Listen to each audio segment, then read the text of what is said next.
drive to eliminate corruption in Iraq is proving to be a long and uphill battle, one which Iraq's premier believes is worth fighting for.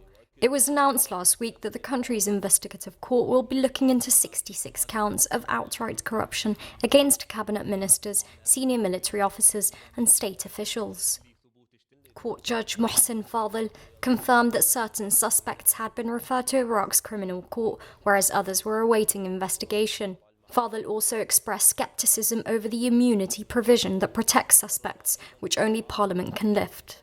In an unexpected turn of events on Monday, the names of hundreds of statesmen were leaked on social media sites, including Facebook and Twitter. The leak comes as a significant development in Abadi's efforts to purge the state of corrupt elements, one which has equally stirred tremendous controversy. While it is assumed that the papers seen here were published without the government's approval, local analysts have described the unauthorized publication as tactical deception, enabling those accused to flee the country. Supporting such predictions are images such as this that shows Member of Parliament Hamid Modlug and his family in the arrivals lounge at Queen Alia Airport in Amman, Jordan. This has forced into question the Prime Minister's real ability to enforce travel bans and ensure that officials implicated in corruption comply with these measures.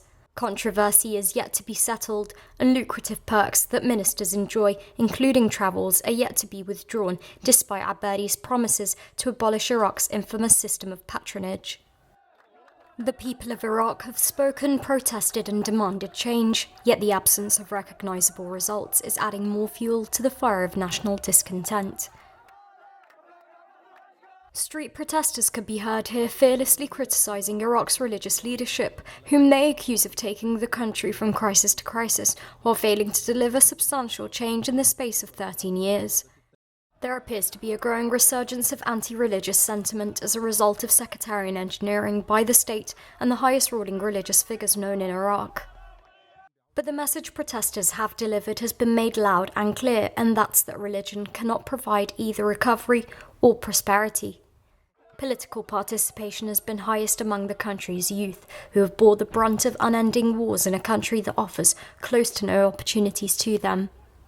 Young protesters in the Iraqi city of Al-Faw, who occupied the local council last week, are seen here carrying Mayor Walid al-Sharifi and placing him in the trash, in an incident that encapsulates the anger and frustration of the masses. The protester here commented that the nation has no specific demands other than to see change, and an end to Iraq's chessboard politics, where pieces are arranged in the same way over time. Police intervention and the use of violence against unarmed citizens has also failed to silence protesters and stand in the way of growing public dissent. An FRB source told of local journalists from the area receiving death threats for their coverage, who also received explicit instructions not to cover these events. Basra demonstrations at the end of last week grew particularly fierce after a demonstrator was shot dead by security forces. Despite these efforts, unending protests are set to continue, and as anger reaches greater heights, more and more people are expected to pour onto the streets until the state shows its people that it can really be trusted. While thousands flock to the streets of Baghdad, former Prime Minister Nouri al-Maliki, presently accused of handing out jobs on patronage and not skill, is nowhere to be seen. In a move of defiance, the former leader has bounced back against a report that finds him responsible for the seizure of Mosul last year by the Islamic State group and other insurgents. Maliki, who is said to still be in Iran, took to his official Facebook to slam speculations with more allegations that have been described as far-fetched.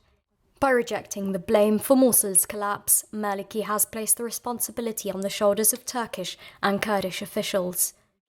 In a post published by him yesterday, he announced that what happened in Mosul was a conspiracy planned in Ankara and later moved to Erbil. Spokesman for Turkey's foreign ministry blasted the hysteria of accusations Maliki has brought against Turkey and accused the Iraqi politician of guilt and delirium. Turkey cited the famous incident in which 70,000 Iraqi soldiers fled their posts when confronted by ISIS, which took place under Maliki's command. Maliki, however, made no comments regarding the militias he had deployed to fight these elements. Turkey has defended its role in fighting the group, emphasizing that it is working alongside the international coalition while consistently providing political, military, and humanitarian support for Iraq. Maliki, in the meantime, is said to be safely in Iran, participating in press conferences on how to defeat ISIS and exchanging smiles with Iranian officials. Back home, however, he still faces innumerable counts of political negligence and corruption, which he confidently continues to deny.